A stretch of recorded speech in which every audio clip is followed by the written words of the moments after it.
She was one of the most powerful women who ever lived. She ruled the richest empire in the ancient world. She spoke 9 languages. She commanded armies and navies. 2 of the most powerful men in Rome fell at her feet. And yet, almost everything you think you know about Cleopatra is wrong. She wasn't Egyptian.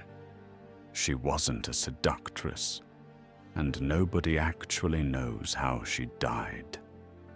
This is the real story of Cleopatra, the truth that Rome tried to erase forever. Let's start with the biggest lie.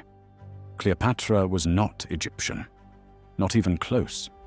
Her family, the Ptolemaic dynasty, were Macedonian Greeks. They came to Egypt after Alexander the Great conquered it in 332 BC. For nearly 300 years, her ancestors ruled Egypt, but refused to learn the Egyptian language, refused to adopt Egyptian customs, and only married within their own family. In fact, more than a dozen of Cleopatra's ancestors married their own siblings or cousins.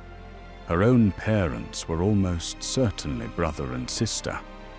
But here's what made Cleopatra different from every ruler before her. She was the first in her entire dynasty, in nearly 300 years, to actually learn the Egyptian language. She also spoke Arabic, Hebrew, Ethiopian, and at least 5 other languages. The Egyptians didn't just accept her, they worshipped her. They called her the new Isis, a living goddess. Cleopatra became Queen of Egypt at just 18 years old, but her own brother, Ptolemy XIII, wanted her dead. He had her exiled from Egypt. She was alone, powerless, with no army and no allies. Then Julius Caesar arrived in Egypt, one of the most powerful men in the world, and Cleopatra made the most daring move in history. She had herself smuggled into Caesar's quarters, hidden inside a rolled carpet. When it was unrolled at his feet, out stepped the Queen of Egypt. Caesar was 52, she was 21. By morning, she had her most powerful ally in the world. Within months, her brother was defeated and drowned in the Nile. Cleopatra was back on the throne, and Egypt was under her control. But here's something nobody tells you about Cleopatra's famous eye makeup. Those dramatic black lines around her eyes, the look that defined her image for centuries, were not about beauty. Ancient Egyptian scientists discovered that the chemicals in kohl eyeliner actually stimulated the immune system. It protected against bacterial eye infections that were common along the Nile. Every person in Egypt wore it. Men, women, children, soldiers. What Hollywood turned into seduction was actually ancient medicine. Hollywood gave us Elizabeth Taylor, tall, stunning, irresistible. But the real Cleopatra looked nothing like that. Ancient coins with her portrait show a woman with a large, hooked nose, sharp chin, and masculine features. Even Plutarch, the ancient historian, wrote that her beauty was not altogether incomparable. What made Cleopatra dangerous wasn't her looks, it was her mind. She was educated in mathematics, astronomy, philosophy, and medicine. Arab historians later wrote that she authored books on chemistry and science.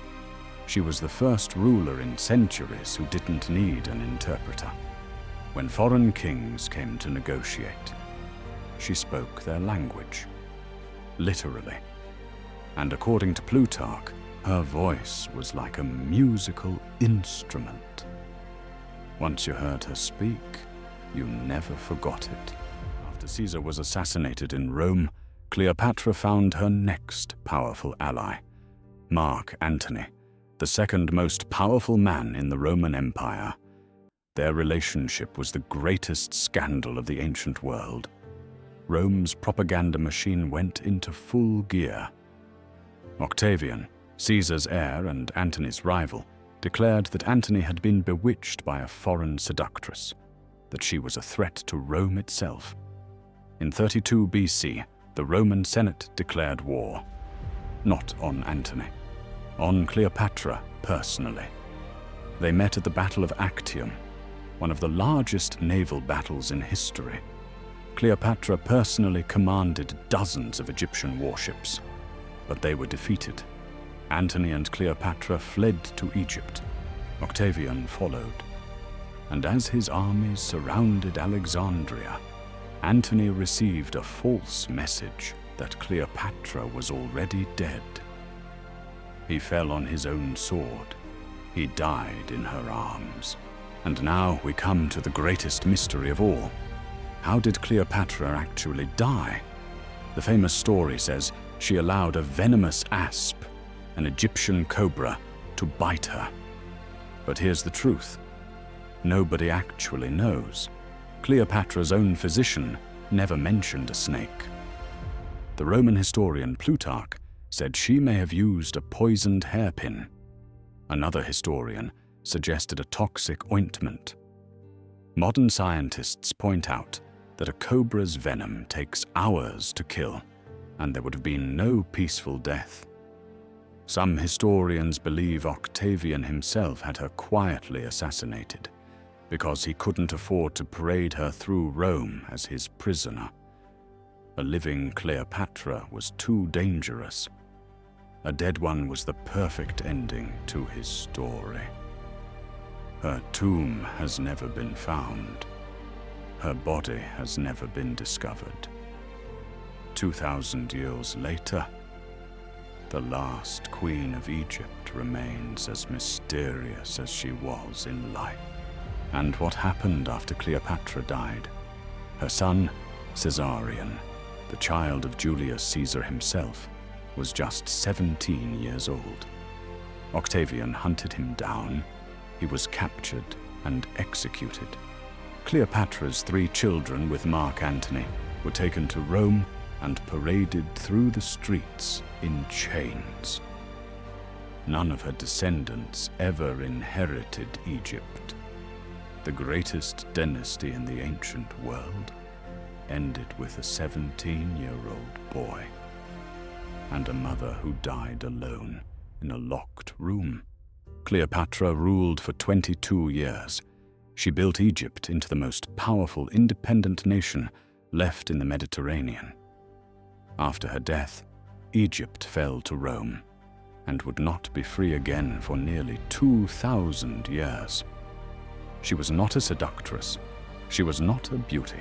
She was a mathematician, a chemist, a naval commander, and a political genius who held off the Roman Empire with nothing but her mind. Rome tried to erase her. Hollywood reinvented her. But the real Cleopatra was more extraordinary than any version they gave us. If you enjoyed this video, subscribe for more untold stories from history.